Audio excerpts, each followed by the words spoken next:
at Lagos City Club Surulere in Lagos State, Nigeria, on this day, the 16th of March 2023, to participate in the Peace for Free lecture series for the Southwest Geopolitical Zone in Nigeria.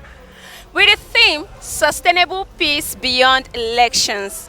Peace for Free is a civil society group that is committed in promoting unconditional peace for national cohesion and development in Nigeria.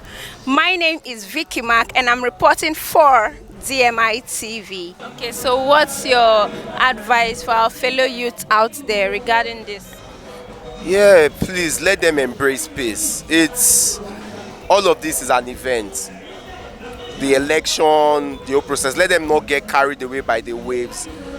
Let people not use them and dump them. The most important thing is their future, and you can't achieve anything in a charged environment. So I think peace is extremely important. Not to engage in any violent acts and just try as much as possible to keep the society, be calm and peaceful. Yes, we need peace in Nigeria, especially this particular period we are in Nigeria.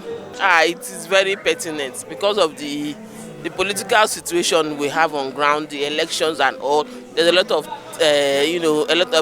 emotions are wild. People are tensed up. There's a lot of agitations from different sectors that are bringing in a lot of political issues, religious issues and all. So there's a lot of rancor in the land. So we need this kind of lectures and insightful meetings, symposiums for people to be able to understand that we have just one Nigeria.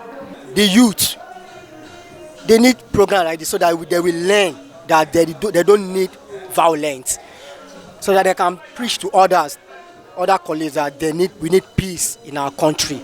I think, like every other loser, I think every person who is aggrieved in an electoral process should seek redress in the court of law. Democracy is a process, and elections themselves are also a process. The process of election does not end with the declaration of results. The courts are there to take care of any grievances that may arise out of the election. So I believe that the youth should be patient, they should be calm and wait to see what the courts will say, irrespective of whatever grievances that they take to court. They should not be tempted to take the laws into their hands going forward. They should maintain peace, which is what we are preaching, and allow the court to run the process through. The takeaway from the Peace for Free lecture series that we are embarking upon is to see that people understand that this is a democratic process. People have gone out to exercise their franchise, and at the end of the day, well, whatever happened, results were collated and a winner was announced. Fine, it might not go down well with a lot of people. It is normal in democratic setup. Even in the US, it happens everywhere. But the level of maturity to be able to handle it is what we are preaching. Let us handle it so that we can still live as Nigerians. And we should trust the process, the court, to be able to dispense justice. No matter how bad it is, I believe that there is still so much good to be taken away from Nigeria. There is something that I must bring to public attention. There were rumors that there was a plan for a military intervention as an interim government. I know you agree with me that is not what we want at this point. After coming this far democratically, whoever becomes the president, civilian president, whoever becomes the civilian president, you cannot compare him with a military junta again. We should not go back to Egypt. For each and every one of us that participated in the election, there was an expectation. We did not just participate. We participated because we wanted a better life for ourselves, for our families, and for our communities. This was the reason that we took up participation in the electoral process. And all that we wanted out of the elections, there is no way we could achieve any in an atmosphere that was violent. We could only achieve all of that if we were peaceful, or if we are peaceful. And if we continue to maintain the peace, then those things that we desire, that will be a better life for ourselves, will come to pass. Right. So we are saying, as Nigerians, we can have peace if we de-emphasize those fault lines that divide us and look at people on the basis of their capacity and the contributions they can make for a better society, which is the reason we went into the election. For example, if forever we get to disrupt this system, what do you think will be the option? Is it the military that will come in? And I'm told that democracy, the worst form of democracy, is better than the best form of military rule. So what do we want? At this, what do we want?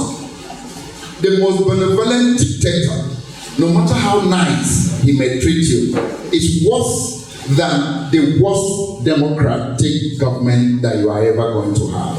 So, if I am to choose, I would rather choose the most flawed democratic process than the best of the military rule that we will ever have. That's the choice I will make, and that is the choice every conscientious Nigerian should work towards. It took us a long time to midwife this democracy. By the time the military were here, some of us may not appreciate the liberties we have now. But it's only you look back. The struggles that brought democracy were not easy, and they will not go away if you allow any form of interruption in our democratic process. So for us, we'll continue to preach the message of peace to allow democracy to thrive. I would not come here and tell you what peace is.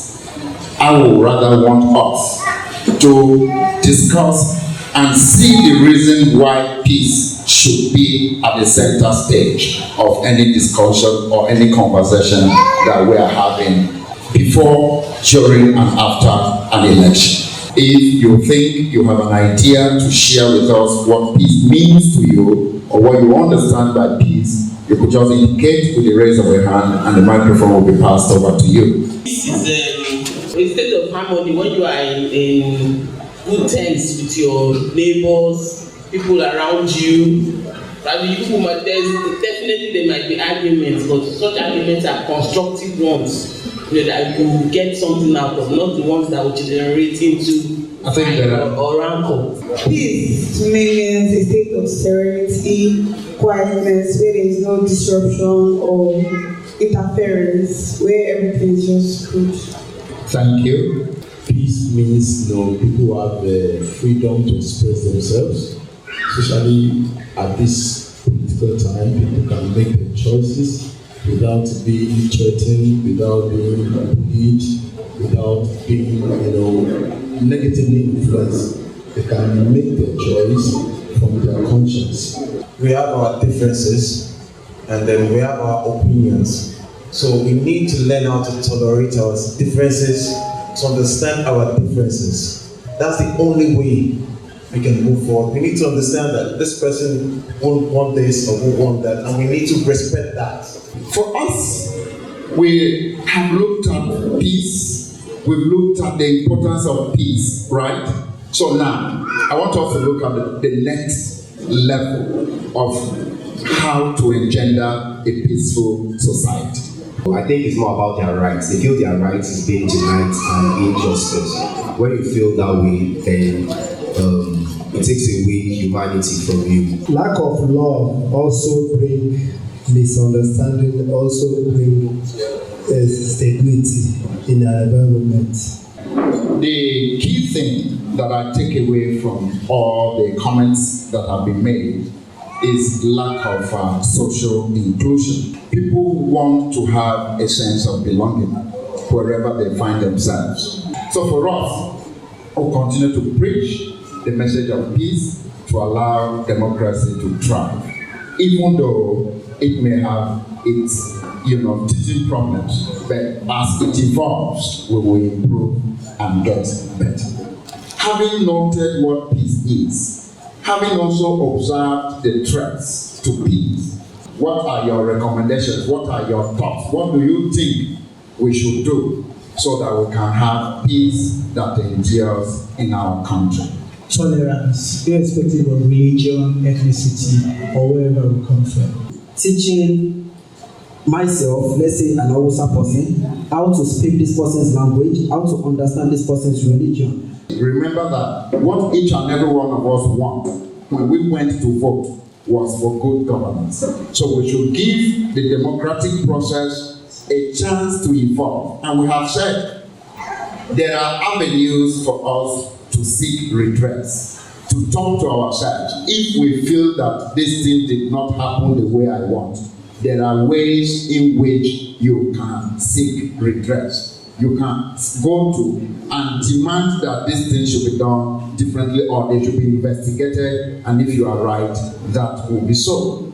But to take up arms, to rise on the street and begin to destroy other people's livelihoods in the name of violence is not the way to go. And our conviction this afternoon, having had this conversation with each and every one of us, I am convinced that as we live here, automatically I can see your Peace for Free t-shirts.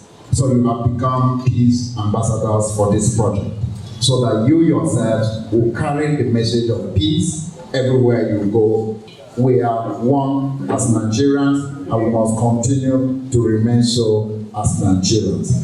Well, thank you for your resounding lecture.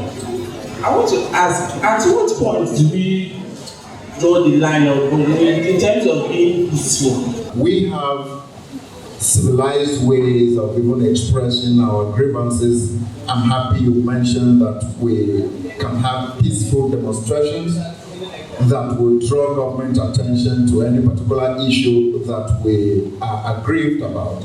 And with that, we may push the hand of government to do that which may be considered in the overall best interest of the citizens. That is one way to do it. The adults, how do we get across to them, like giving them this same education on this peace matter? I'm happy to let you know that one of such initiatives is the one we are having here. That is one way we can reach to our mothers, our uncles, and they are also here. I think if you turn around, you can see some of them here. This is one way we can reach them. As we continue to engage along these lines, we will strengthen this message. Thank you. Sir, how was the event and what's your take home? Yeah, I have a lot of take home from here. I am very, very elated and happy to be part of this lecture. I must confess that when I heard about it, I have to fly in from Coventry in the United Kingdom to be part of this lecture, because I know there are a lot to learn and also love to make my contribution, which I've done too. So I'm quite happy to be here. It is important for us to recognize the fact that we cannot afford not to live in harmony amongst ourselves, right? That is very, very important. That is the most important part, right? We should go away from tribal, religious stereotypes, biases that we have, and know that we are one. And if there is no peace, there can't be progress. That's the most important takeaway.